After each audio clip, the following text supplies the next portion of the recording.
Hola, buenos días, buenas tardes, buenas noches, sea cual sea el momento en el que nos están viendo. Esto es Match Judicial y estoy muy feliz porque hoy tenemos una invitada muy especial. Es una persona que tiene un montón de trayectoria también laboral. Se llama Lorena Quesada Mendoza, es candidata a la magistratura de circuito en Guanajuato. Entonces vamos a escuchar más sobre ella, conocerla y pues bienvenida, Lorena. Muchísimas gracias, Wendy. Me gustaría, por favor, si pudieras presentarte brevemente ante la audiencia, más allá de tu vida profesional, la cual ya veo que es bastante extensa y completa. Cuéntanos cómo es un día común para ti dentro y fuera del juzgado. Bueno, me presento. Como bien dijiste, yo soy Lorena Guadalupe Quesada Mendoza, originaria de Guanajuato y candidata a magistrada en materia penal por el Distrito 12 aquí del estado. Pues básicamente, ¿qué te puedo contar? Mira, yo ya tengo bastante tiempo trabajando en el Poder Judicial de la Federación y como secretaria en un tribunal colegiado en materia penal, tengo ya alrededor de 11 años. Entonces, bueno, pues ya conozco más o menos bien la materia a la que estoy contendiendo. Y pues mira, soy una mujer que trabaja, que tiene una familia, soy madre de familia de un pequeñito. Entonces, pues mi vida diaria es bastante ajetreada, ¿no? Con todo lo que esto implica. Yo, obviamente, pues tengo que todos los días hacer las labores matutinas de casa, ¿no? Todo lo que es normal para una mujer que lleva a su niño a la escuela, sale a trabajar y pues paso el transcurso del día en oficina. Yo me dedico básicamente a redactar sentencias de juicios de amparo en materia penal. Ese es mi trabajo como secretaria de un tribunal. Y pues ahí estamos todo el tiempo trabajando en revisión de expedientes, redacción de sentencias y bueno, tratando de capacitarnos también. Aprovechamos el tiempo al máximo. La verdad es que desde que me convertí en mamá, pues trato de aprovechar el tiempo al máximo. Siempre ando corriendo, siempre ando tratando de que las horas rindan un poquito más para regresar a una hora prudente a casa y poder entrarle a la segunda jornada, ¿no? Y disfrutar el tiempo con mi familia. Totalmente, porque ser mamá también conlleva un montón de tiempo y mucha dedicación y amor. Entonces sí, que una super mamá sin duda alguna. Y por otra parte, también me gustaría, muchas personas no tenemos conocimiento de algunos tecnicismos o cuestiones a lo que ustedes se dedican, ¿no? Ya si pudieras, por favor, explicarnos qué es la justicia para ti. Mira, precisamente eso tema que tocas me parece súper importante. Yo estoy tratando de tocarlo mucho en mi campaña. Eh, es bien difícil para tratar de acercar esto a las personas que no son abogadas, ¿no? Al ciudadano común. La verdad es que sí nos ha costado un poco de trabajo. Entonces, desde esa perspectiva, bueno, yo te diría que la definición que más nos gusta usar de pronto de la justicia es, pues, darle a cada quien lo que le corresponde, ¿no? Pero ¿eso en qué se traduce? Para mí, la justicia es el permitirle a los ciudadanos que son usuarios del sistema que tienen de pronto que enfrentarse a un poder judicial, a un problema legal, eh, que no se sientan parados. Eso sería como una buena definición para mí. O sea, a veces vemos a la gente llegar a los tribunales y los vemos de verdad completamente desorientados, completamente indefensos. La gente de pronto tiene mucha incertidumbre, mucha desesperación, miedo incluso, y no es para menos. O sea, los asuntos que nosotros vemos en los tribunales, bueno, en mi caso es materia penal, pero ya viéndolo como un conjunto global, vemos desde asuntos que se relacionan con las propiedades de las personas, con cuestiones familiares, historia de hijos, temas de alimentos, obviamente procesos penales o siendo víctimas de delitos o siendo víctimas de abusos de autoridades. Entonces, creo que es súper importante que nosotros tengamos la sensibilidad de entender que no son expedientes lo que tenemos en la mano, son las vidas de las personas. Y honestamente, creo que ese es un punto, un concepto que yo he tratado siempre de recordar. O sea, yo siempre he dicho a lo largo de todos estos años que tengo trabajando en el Poder Judicial de la Federación que el día en que olvide que lo que estoy resolviendo es la vida de una persona más, creo que es el día en que hay que retirarse. Porque eso nos resta a nosotros la capacidad de cumplir una función social. Mira, es súper importante el por qué yo estoy dentro del Poder Judicial y esa es la situación. Yo encontré ahí un espacio en donde poder hacer una labor social. Y eso es lo que me gusta a mí y a muchos compañeros, el poder hacer labor social, el poder ayudar a las personas que tienen una necesidad, expediente. Entonces, pues básicamente también me gustaría saber, por favor, Lorena, ¿cuál crees que es el principal desafío que atraviesa el sistema judicial hoy en día, sobre todo en materia penal, que es lo que a ti te interesa? híjole, en general creo que tenemos una crisis fuerte porque por supuesto que todo el tema de inseguridad social que estamos viviendo se ve reflejada en los tribunales. Por un lado, es muy difícil ser juzgador en estos tiempos porque por supuesto que antes que otra cosa somos personas y la seguridad es súper importante y de pronto pareciera que no está garantizada la seguridad de los juzgadores en primer término. Entonces creo que habría que poner el foco por ahí para también poder contar con los elementos necesarios para que las personas que ocupan estos cargos tan delicados pues tengan apoyo en ese sentido, ¿no? Y por otro lado, me parece que, bueno, todo este tema de la reforma, ya con independencia de la forma en la que sucedió y todas las cosas que se puedan comentar al respecto, creo que queda de ver una parte, y es la parte de la Procuración de Justicia. O sea, me parece que hace falta no dejar atrás y sí hacer presión como en que se lleve a cabo todo lo que tenga que ver con reforma a las fiscalías. Súper importante, si queremos como lograr una justicia completa, hay muchísimas personas que me dicen en la calle, ahora que he platicado con la gente, me hablan de las denuncias que no se toman en cuenta, de cómo si hay pruebas, pero entonces no pasa nada y las denuncias se quedan ahí archivadas. Y bueno, creo que es súper importante revisar. Mira, se dicen muchas cosas, pero yo creo que es importante también tomar en consideración que muchas veces las fiscalías no cuentan con la capacidad ni los recursos para hacer su trabajo.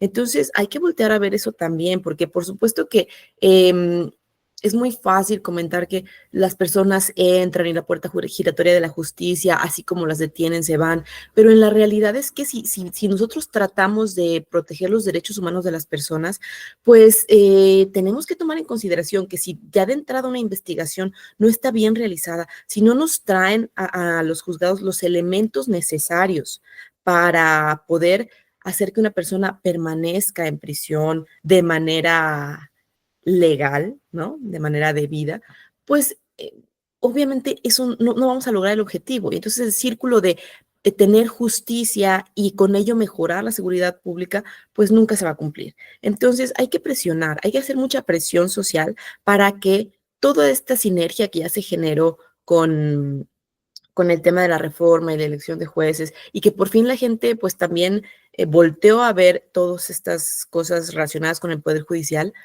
pues aprovechar esa energía y lograr un cambio más completo, ¿no?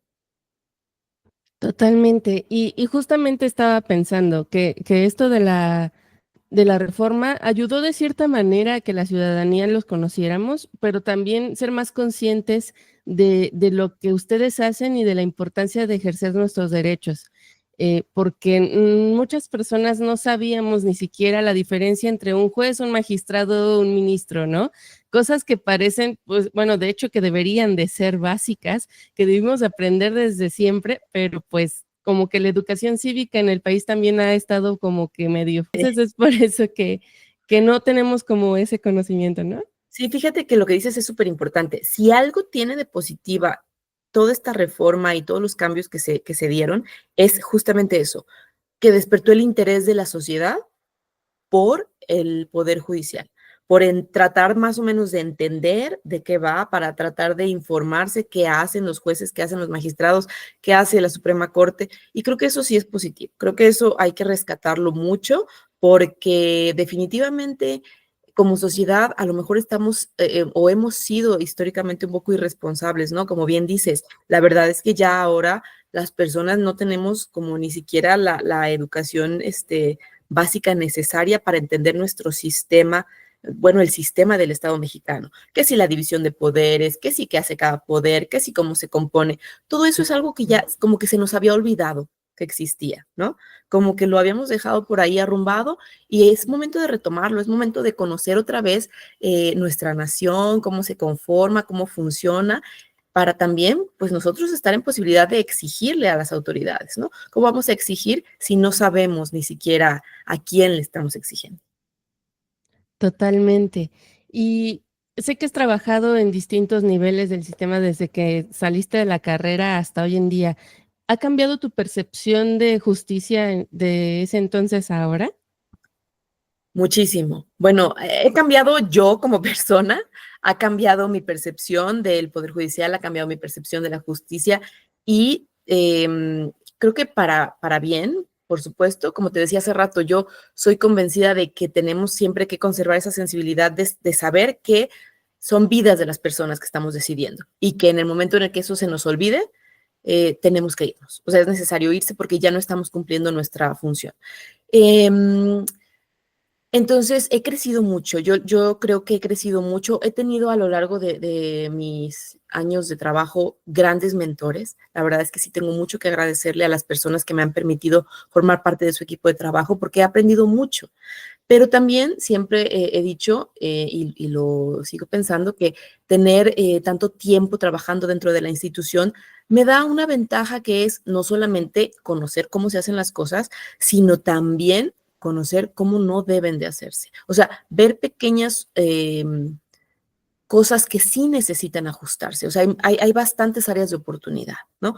Y entonces creo que eso es, pues, alguna ventaja que yo podría decirte que considero que tengo. No solamente la visión que ya sé cómo funciona un órgano jurisdiccional, conozco la materia y además, pues, me he capacitado constantemente, pero además de eso, reconozco deficiencias y me interesa trabajar para resolverlas, ¿no? Qué bonito, qué bonita iniciativa y me gusta mucho el lado humano que le pones a cada concepto, porque, pues, es cierto, ¿no? Uno de los valores más importantes que deben de tener todas las personas es la empatía y el humanismo. Pero además de eso, ¿qué valores consideras innegociables en tu trabajo? Uf, primero que nada, la honestidad. Para mí, la honestidad, la honorabilidad es algo que tengo súper, súper metido en el espíritu. Y la responsabilidad, ¿no? El trabajo arduo. Yo vengo de una familia de trabajo, yo estoy acostumbrada a trabajar, he trabajado desde muy joven en diferentes cosas y la verdad es que eh, creo que es súper importante siempre mantener honestidad, responsabilidad y compromiso para con el trabajo. Y suponiendo que pudiéramos volver al pasado, a cuando decidiste recién Ojalá. entrar, sí, ¿verdad? Qué bonito sería. A volver a ese momento en el que recién ibas a entrar a la carrera, ¿qué te dirías? No es para nada ni remotamente tan aburrido como yo pensaba. La verdad es que, mira, yo vengo de una familia donde el ser abogado ha sido como digamos, como que la profesión familiar, ¿no? O sea, yo heredé esto un poco y la verdad es que durante mucho tiempo yo renegué yo sí era como negada a hacerlo, pero mira, al final de cuentas, a mí, quien me convenció de finalmente estudiar la carrera y tal, fue mi abuelo. Mi abuelo, era abogado, fue notario público también muchos años en Dolores Hidalgo, aquí en Guanajuato, donde yo pasé mis primeros años de vida. Y creo que él fue quien finalmente logró, sembrarme esa semillita y esa inquietud. Y la verdad es que sí, yo me diría, no tengas miedo, no es para nada lo que tú crees. Es un mundo muy hermoso y es un mundo de labor social.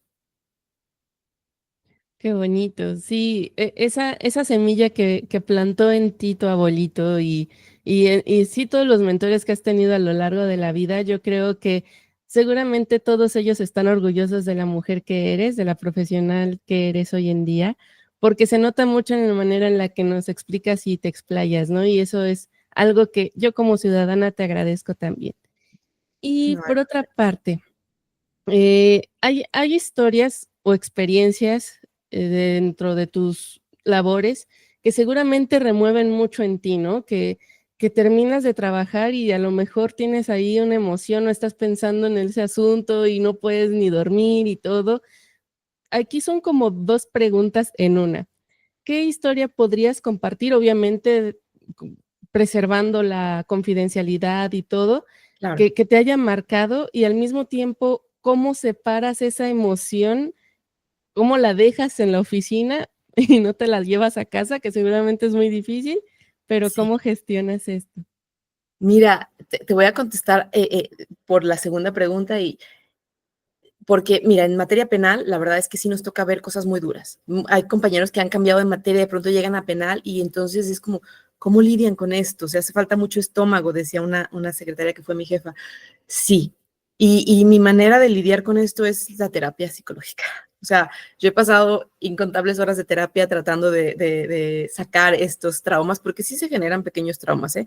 Honestamente, el lidiar de pronto con la maldad humana no es sencillo, que creo que es lo que al final de cuentas de pronto uno ve en estos expedientes. Yo te podría decir que no tengo una, tengo varias historias de asuntos, ay, tengo varias historias de asuntos que sí me han marcado. Eh,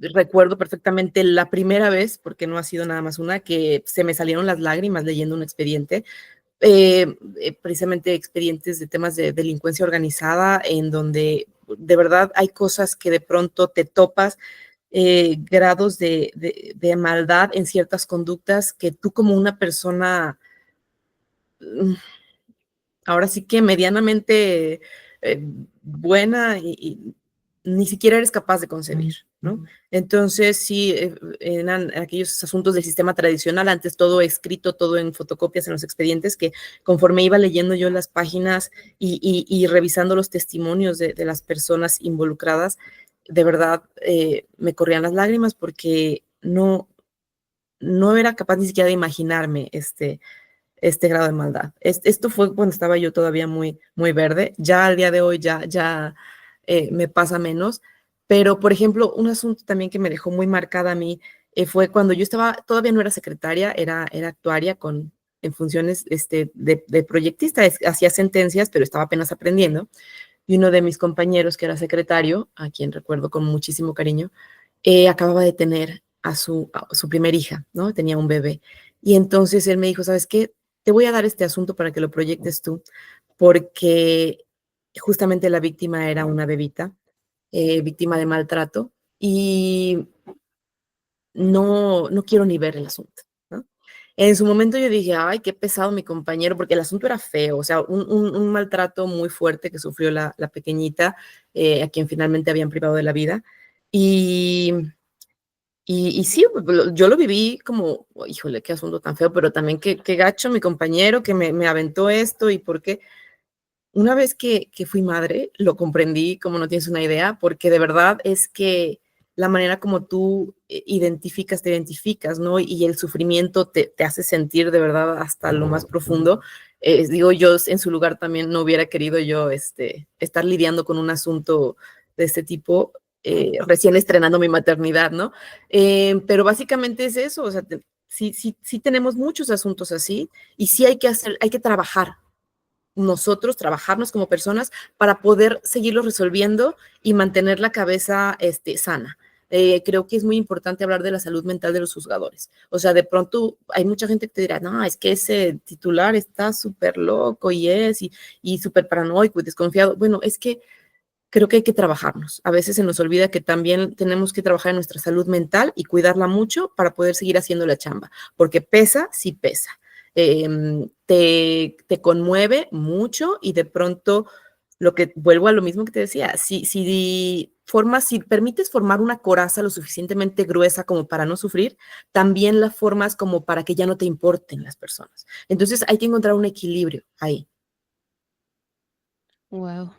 Qué fuerte. Esa historia sí debió de haberte marcado, pero cañón. Y ahora que eres mamá, yo creo, pues, todavía más, pero Sí, igual también tu compañero igual también te ayudó a forjar esa experiencia, ¿no? Claro.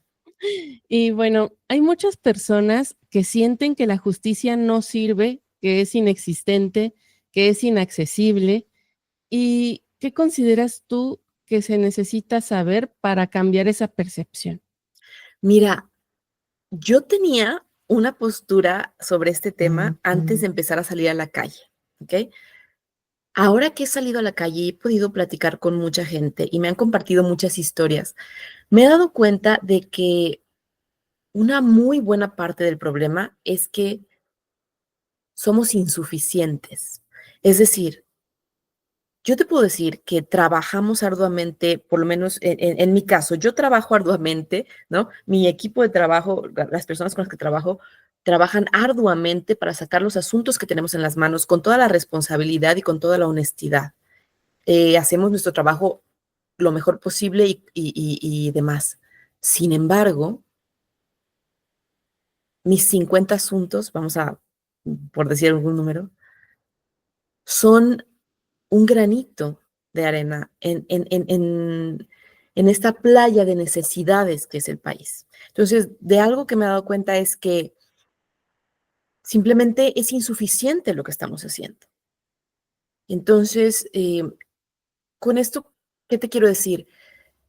Es muy difícil. Si alguien llega y te promete, no, yo voy a cambiar todo el sistema y yo voy a trabajar y rápido en una semana van a salir todos los asuntos rezagados y demás, eso es una mentira. ¿Ok? Porque para sacar asuntos se requiere mucho estudio, muchas horas de trabajo. No es tan fácil, no son enchiladas. Hay que dedicarle suficiente energía y tiempo a los asuntos. Em, para poder resolver más rápido, para poder sacar 10 veces los asuntos que necesitamos, se requieren 10 veces los juzgados que tenemos.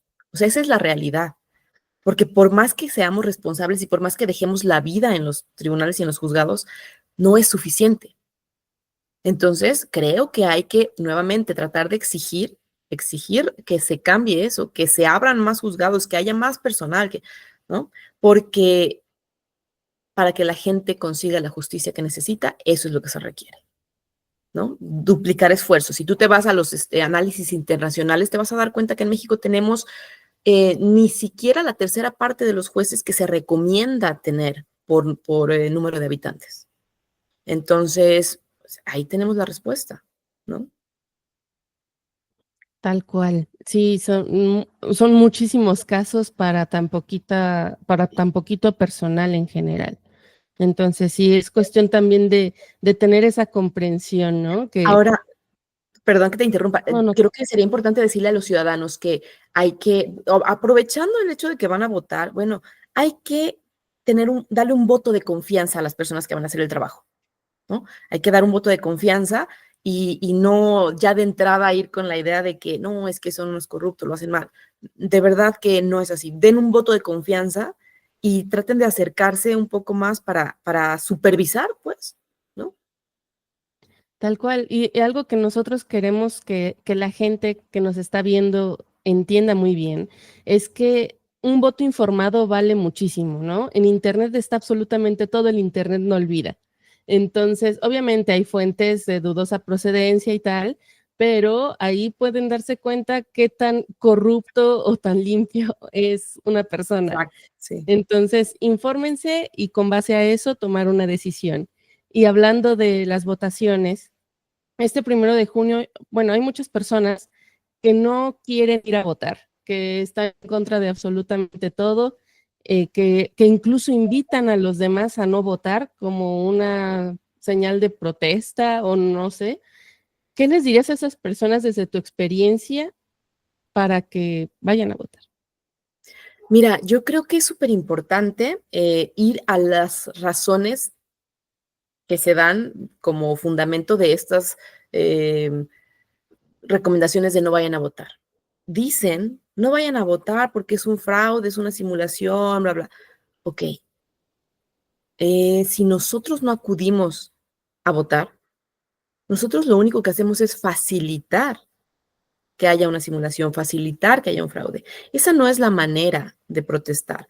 Eh, Al final de cuentas, sea como sea, la reforma se hizo, se quedó, se avaló, se implementó y estamos aquí. Entonces creo que ya está de más el decir, bueno, no, es que no estaba bien. Eso no es como que podamos irnos hacia atrás en el tiempo y quitarlo de ahí y regresar. No es algo posible. Lo que nos corresponde ahora es, como ciudadanos responsables, ir y emitir nuestro voto, apoderarnos de esas boletas, utilizarlas y no permitir que haya conductas indebidas por parte de grupos en el poder. O sea, si nosotros vamos y marcamos nuestra boleta, les dificultamos cualquier operación dudosa. Entonces, con eso en mente, creo que la recomendación no es no ir a votar, la recomendación es vayan, voten, ejerzan su derecho y ya vamos viendo qué sucede, ¿no? Súper buen mensaje.